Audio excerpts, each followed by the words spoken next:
ان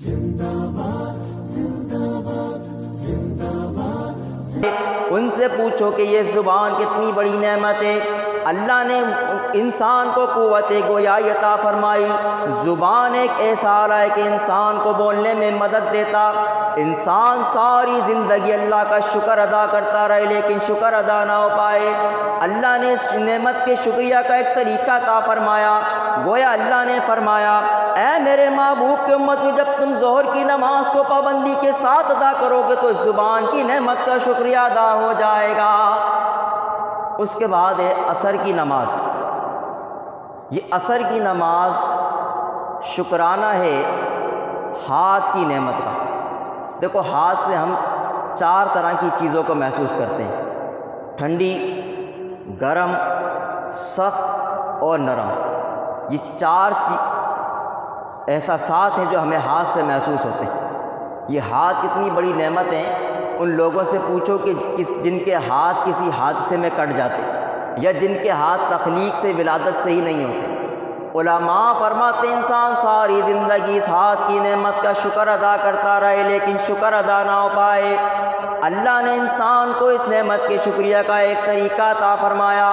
گویا اللہ نے فرمایا، اے میرے محبوب کی امتی، جب تم عصر کی نماز کے ان 4 فرائض کو پابندی کے ساتھ ادا کرو گے تو اس ہاتھ کی نعمت کا شکرانہ ادا ہو جائے گا۔ اس کے بعد مغرب کی نماز، 3 رکعت نماز ہم مغرب ادا کرتے ہیں۔ یہ مغرب کی نماز شکرانہ ہے آنکھ کی نعمت کا۔ دیکھو، ہماری آنکھ 3 طرف دیکھتی ہے، سامنے، تھوڑا دائیں اور تھوڑا بائیں۔ یہ آنکھ کتنی بڑی نعمت ہے۔ ان لوگوں سے پوچھو کہ جن کی آنکھوں میں بینائی نہیں ہوتی یا ان کی آنکھیں نہیں ہوتی، تو ہم تو دنیا کو ان آنکھوں سے دیکھ رہے ہیں اور اللہ کا شکر ادا نہیں کرتے، لیکن یہ آنکھ اتنی بڑی نعمت ہے کہ جس کے پاس نہیں ہے اس سے پوچھو کہ اس کو کتنی پریشانی لاحق ہے۔ علماء فرماتے ہیں یہ آنکھ اللہ کی ایسی نعمت ہے، انسان ساری زندگی اللہ کی عبادت کرتا رہے لیکن اس آنکھ کی نعمت کا شکر ادا نہ ہو پائے۔ اللہ نے اس آنکھ کی نعمت کے شکریہ کا ایک طریقہ عطا فرمایا۔ گویا اللہ نے فرمایا، اے میرے محبوب کی امتی، جب تم مغرب کی نماز کو پابندی کے ساتھ ادا کرو گے تو اس آنکھ کی نعمت کا شکریہ ادا ہو جائے گا۔ اس کے بعد ہے عشاء کی نماز۔ درود شریف پڑھو بھائی اللہ۔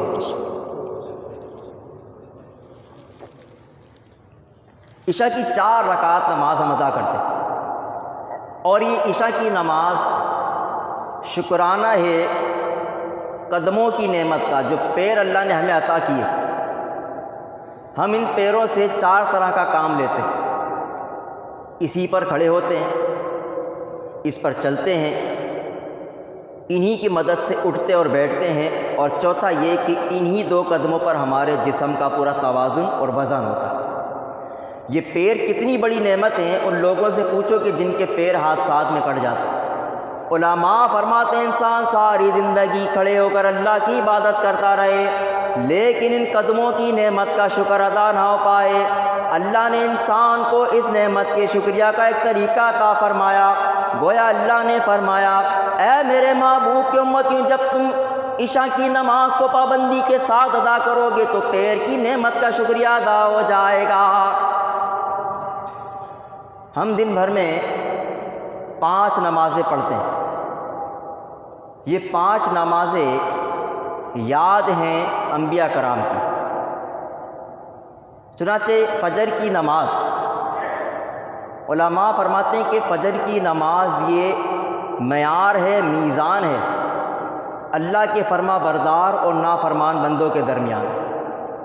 فجر کا وقت کافروں پر بڑا شاق گزرتا، اس لیے کہ وہ ساری رات لہو و لعب کے کاموں میں گزار دیتے، اور مومن کا یہ حال ہے کہ اگر وہ خواب میں اور نیند میں رات کو گزار دے تب بھی اللہ اس کو ثواب عطا فرماتا۔ حضور نے فرمایا کہ جو بندہ عشاء کی نماز با جماعت ادا کرے وہ ایسا ہے جیسے اس نے آدھی رات عبادت کر کے گزاری، اور جس نے فجر کی نماز با جماعت ادا کی، حضور نے فرمایا کہ وہ ایسا ہے کہ اس نے پوری رات عبادت کر کے گزاری۔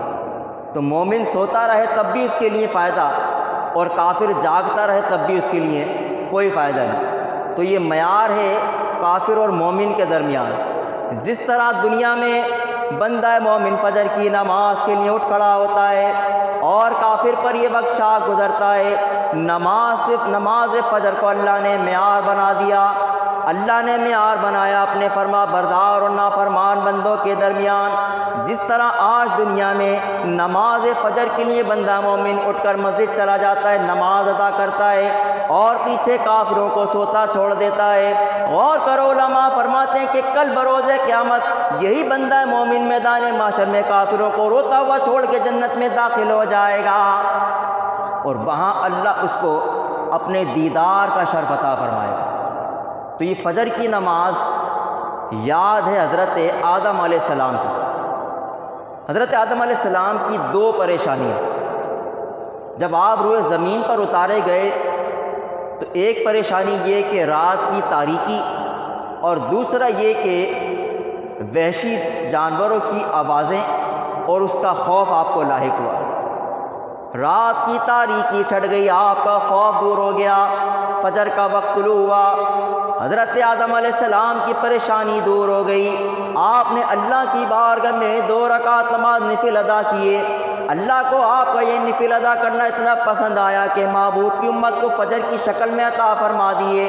گویا اللہ نے فرمایا، اے میرے محبوب کی امت، یہ جب تم فجر کی نماز کو پابندی کے ساتھ ادا کرو گے تو ہم تمہارا حشر آدم علیہ السلام کے ساتھ فرمائیں گے، ان کے جیسا تم کو ثواب عطا فرمائیں گے۔ ظہر کی نماز یاد رکھو، علماء فرماتے ہیں کہ ظہر کا وقت یہ وہ وقت ہوتا ہے کہ جب اللہ جہنم میں آگ کو بھڑکاتا ہے، اور پورے جوش و خروش کے ساتھ جہنم کیا کہتی ہے؟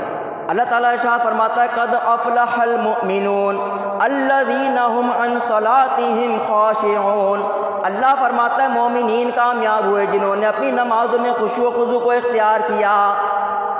تو جہنم خود کہتی ہے کہ یا اللہ نمازیوں کو مجھ میں داخل نہ کرنا۔